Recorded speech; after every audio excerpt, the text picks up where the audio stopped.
선발대구나 가장 빨리 움직였어요. LNF가 움직일 때 같이 움직이는 종목도 있습니다. 그러나 제가 좀 더 관심도를 갖고 판단하는 것은 셀과 LFP 양극재 기류가 바뀌고 있다는 거예요. 그러니까 고유가 신재생 에너지 확대, 거기에 들어가는 ESS 수요가 폭발했다. 강조드리는 수주가 되는 거죠. 대규모 수주가 나오는 기업들은 그 여기서 나온다는 겁니다. 추가 수주.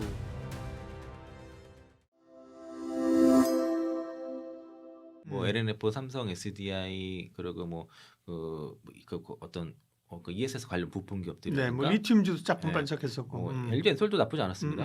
네. 그 보면 공통적으로 수주가 다 많이 나왔어요. 포스코피티엠도 좀 그 반등이 좀 나왔었고, 그러니까 보면은 이제 조단위 수주가 나오는 기업들이 주가가 좋았다는 거죠. 그 전쟁 와중에서도 지금 뭐 LNF 다시 일부 좀 조정을 받았지만은 신고가가 나왔다는 거죠. LNF가. 그래서 이제 그 2차 전지 섹터를 보면은 그 어떤 전기차 수요들의 둔화로 인해서 뭐 주가도 되게 안 좋고 실적도 안 좋고 되게 소외기가 있었는데, 이런 ESS 특히 이제 그 지정학교 리스크라든가 특히 신재생 에너지 부각에 따라서 ESS의 르네상스가 나타나면서 변곡점이 발생했고, 원래 전쟁에는 2차 전쟁에 약세가 보였거든요. 그 전에는.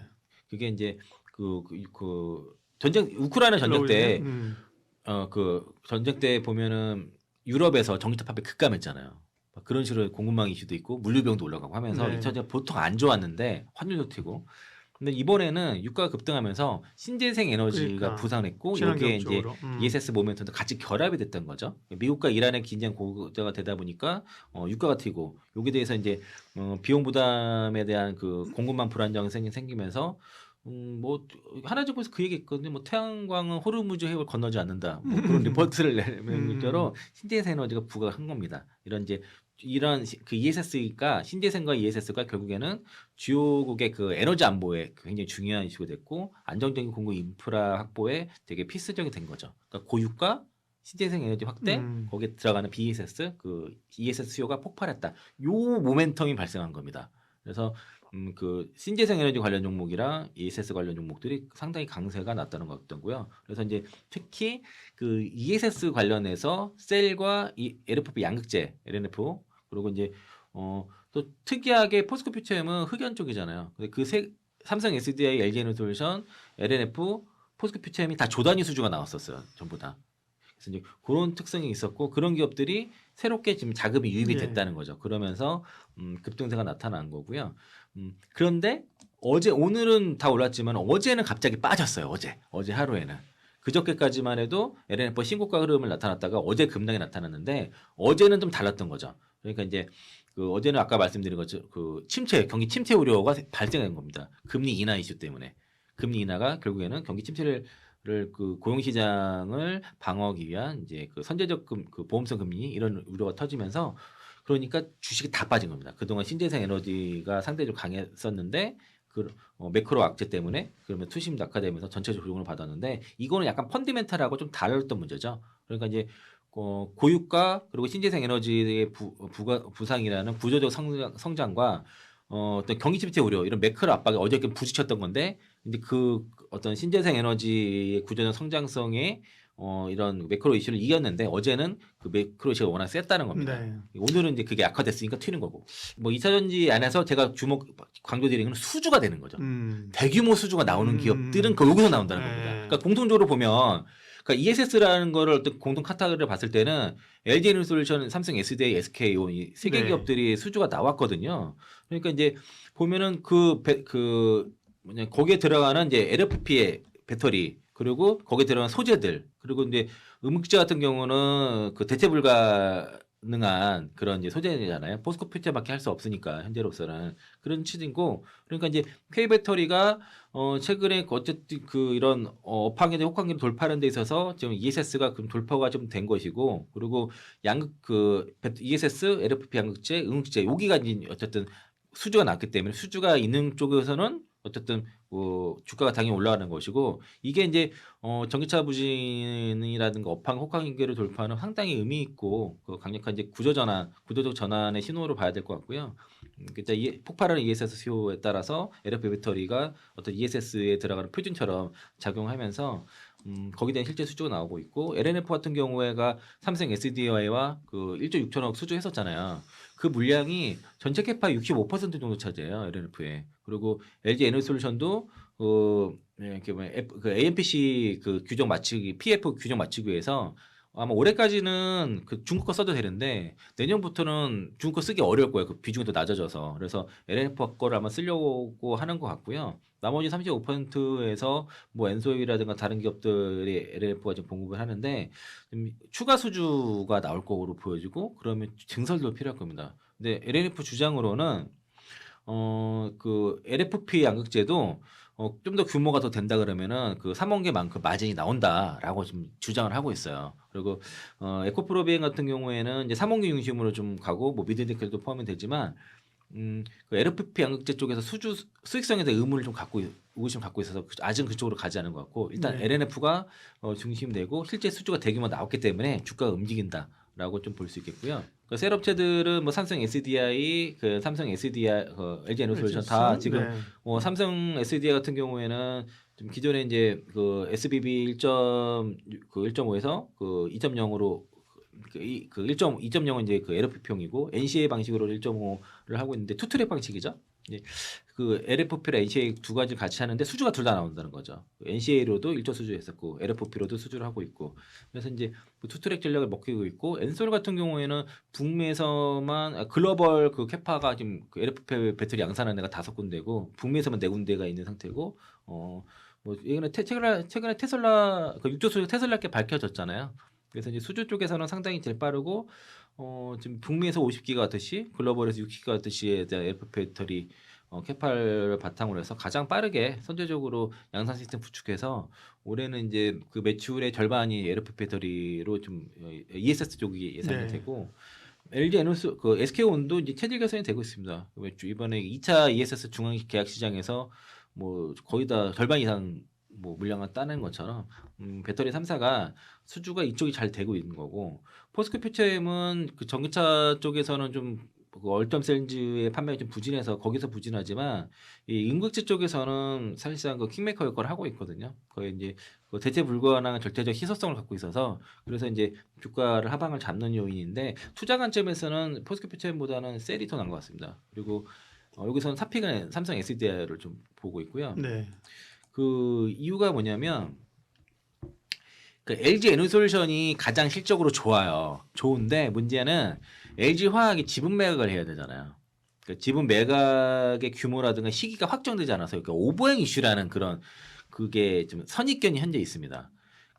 그래서 LG 에너지솔루션을 사기가 좀 좋은 거는 보통 한 5만 원 정도, 35에 37, 그러니까 시가총액으로 80조 대.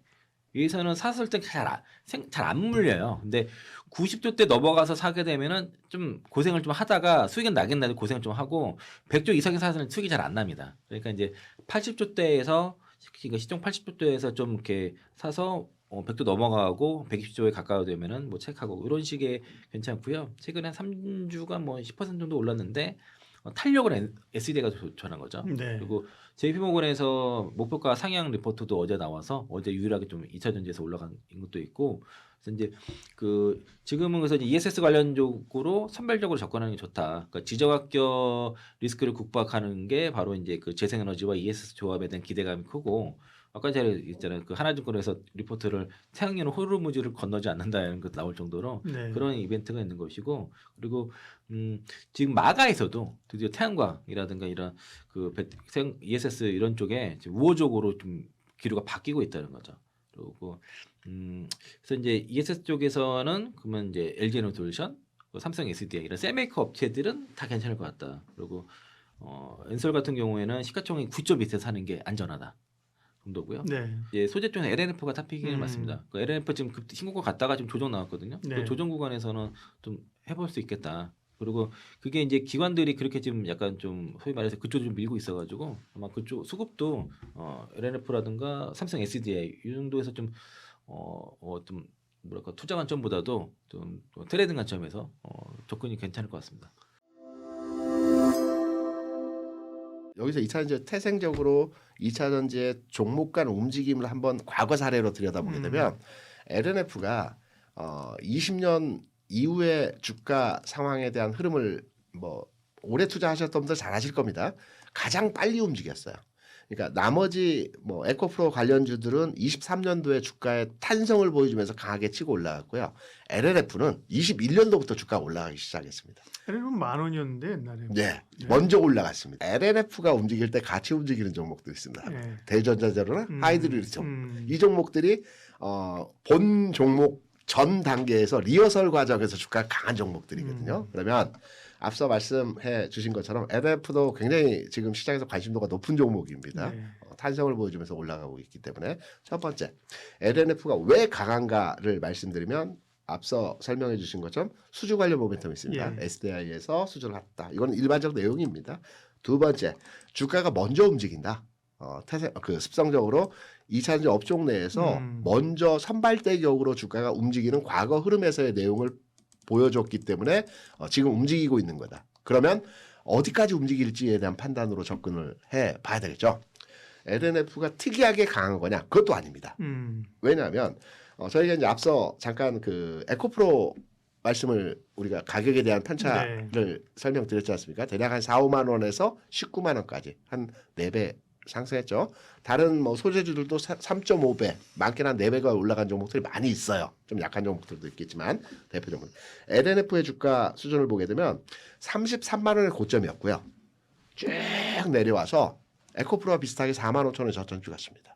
그런데 이제 올라가는 겁니다. 이제 15만 원 왔습니다. 무슨 말이냐면 다른 2차 종목의 가격 흐름에 대비해서 늦 출발했거든요. 반등의 흐름이. 그래서 지금 탄성이 강하다라고 해석을 하는 부분이 이제 두 번째 요인입니다.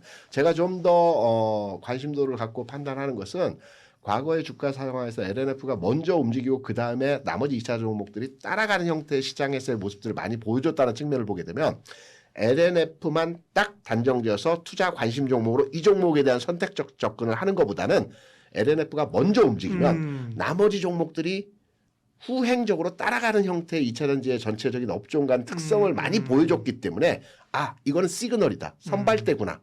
라고 해서 다른 2차전지 업종의 종목들도 관심도 가져가야 된다. 이렇게 생각을 합니다. 네. 판단해보게 되면 에코프로 관련주들이 그나마 제일 움직임 자체가 네. 긍정적이고요. 앞서 잠깐 말씀드렸지만 작은 종목 중에서는 뭐 대전자재로나 하이드리티움인데 이건 너무 좀 작은 형태에서 다음 스케줄에 대한 부분으로 판단을 해보게 되면 이제 전고체와 양극재사의 이 주가 탄성도가 좀 다른 형태로 진행이 되어질 것 같습니다.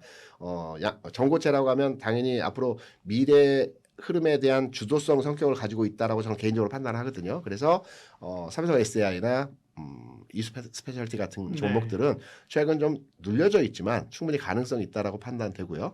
다음으로 양극재사 같은 경우는 에코프로 BM은 현재 주가 동조화 현상을 보여주면서 움직임이 진행이 되어질 것 같다. 다만 여기서 고민이신 분들이 포스코 퓨처엠을 가지고 계신 분들입니다. 주가 좀 안 올라갔습니다. 좀 무디입니다. 흐름이 좀 정체되어 있고 그리고 제가 시장에서 그 서치를 좀 해보게 되면 23년도에 가장 흥행이 많이 되었던 종목은 에코프로이겠지만 여기에 포스코 홀딩스도 그렇죠. 2차전지 관련 업종으로 분류가 되어서 해당 종목에 대한 투자를 많이 하셨더라고요. 지금 그렇죠. 대부분 2차전지에 물려있다라고 하시면 포스코 홀딩스입니다. 그렇죠. 포홀. 네. 포홀에 물린 분들 많죠. 근데 포홀에 대해서 잠깐 제가 이 부분이 많이 가지고 계시기 때문에 이 부분을 좀 언급해 드릴 필요가 있어서 말씀을 드리면요. 포홀의 매출 구조의 내용을 판단해 보게 되면 50%는 철강 쪽이고요. 45%는 자회사에서 나오는 매출입니다. 많은 자회사가 있기 때문에. 그리고 5%가 2차전지 소재 쪽입니다. 5%밖에 안 돼요? 안 됩니다. 네. 5%도 조금 4% 정도 됩니다. 그러니까 실제적으로 우리가 이제 포홀을 2차전지 업종의 종목으로 판단해서 과거의 주가 탄력도를 보여준 형태를 가져왔지만 앞으로의 주가 상황에 대해서는 전통적으로 철강업에 대한 부분으로 주가가 약간 고무적인 거는 45%가 자회사에서 발생되는 매출이라고 말씀드렸지 않습니까? 이 자회사에는 말씀하셨던 대로 그 자원 개발을 포스코 인터내셔널이나 DX라든가 또는 포스코 퓨처엠 같은 종목들의 지분 구조가 여기 포함되어 있기 때문에 전체 딱 5%만이라고 볼 수는 없고요. 45%에 포함이 일부 되어 있긴 합니다. 그런데 이제 고무적인 내용이 있습니다. 철강이라고 해서 무디고 안 가고 정체되었다라고 판단하실 수 없는 게 없지 않아도 되는 게 뭐냐면 저는 오히려 2차전지 업종에 투자되어진 종목보다는 그 경기 민감주라고 할 수 있는 철강 종목에 대한 주가가 앞으로 올해 주가 상승 폭이 더 클 가능성이 그 확대될 것이라고 생각을 합니다. 흥미로워요. 꼭 2차전지가 움직여야지만 포스코홀딩스가 네. 움직여야 된다는 관점보다는 경기 민감 섹터로의 주가 반응도가 충분히 나타날 가능성이 있기 때문에 지금 가지고 계신 분들은 2차전지 다른 건 가는데 내 것만 못 가라는 내용으로 포스코홀딩스를 들여다보지 마시고요. 경기가 올해는 틀림없이 우리나라 2% 성장 예상치를 보여줄 데이터들이 계속 나오고 있거든요. 지난해 1.5%였습니다. 그러니까 올해는 경기 좋아지고 내년은 더 좋아진다고 합니다. 그래서 이런 경기 회복과 관련된 그리고 글로벌리 이제 미국과 중국이 어느 정도 이번에 4월에 또 교류하고 하지 않습니까? 그래서 이런 부분들이 호전되는 과정에서 경기 민감 섹터의 철강주가 대표적으로 움직일 가능성이 높기 때문에 이런 가능성들을 보게 되면 저평가되어 있는 포스코홀딩스 가져가야 되고요. 네. 올해는 어떤 괄목할 만한 성과에 대한 주가 반응도가 나타날 개연성이 굉장히 크다고 생각합니다. 그래서 실망하지 마시고요. 예. 좀 더 홀딩해 보시기 바랍니다. LNF가 움직인 여러 가지 네. 이유 중에 하나가 로봇 산업에 대한 진출이라는 타이틀들을 이제 그 이슈화 시켜서 주가가 움직인 부분이 네. 크거든요. 포스코피처는 그 부분에 대해서 아직까지는 기사화되거나 이슈화된 내용이 없습니다. 근데 포스코 DX가 로봇과 관련된 사업에 대한 연계성을 가지고 있기 때문에 이 부분에 얼마든지 추후에 주가의 반응도가 나타날 가능성이 있다라고 생각을 합니다. 그래서 포스코 퓨처엠이 조금은 지체되어진 흐름이지만 2차전지 내에서는 항상 주가의 모습을 보게 되면 완급의 형태가 진행되겠지만 탄력을 주고 주가 움직일 때는 또 동조화 현상을 보여주기 때문에 저는 교체 매매 지금 시점에서 에코프로로 갈아타고 LNF로 갈아타기보다는 조금 가지고 계시는 측면으로 접근해보는 거 순번이 어떨까? 온다. 네, 맞습니다. 네. 제가 앞서 말씀드린 거 고점을 높여가고 저점도 높여가는 형태에서의 가격 진행입니다. 그래서 과거처럼 급등하는 패턴이 아니고요. 시간차를 두고 이런 완곡을 통해서 주가 흐름들이 올 하반기까지 특히나 대부분의 종목들이 앞에 고점을 다 돌파하는 흐름들을 보여줄 가능성이 크다라고 생각을 하고 있습니다. 그래서 매매에 대해서 효율적 접근이 가능하신 분들은 사고팔고를 진행하시되 나는 매매는 어렵다라고 하면 그냥 지긋하게 가져가신다면 틀림없이 올 하반기에는 좋은 성과 만들어낼 수 있기 때문에 시장이 어렵고 힘들고 2차전지 업종이 좀 안 움직이는 경향이 있지만 시간차를 두고 접근하시고 홀딩 전략으로 가져가신다면 좋은 성과, 좋은 결과 있다라고 생각합니다.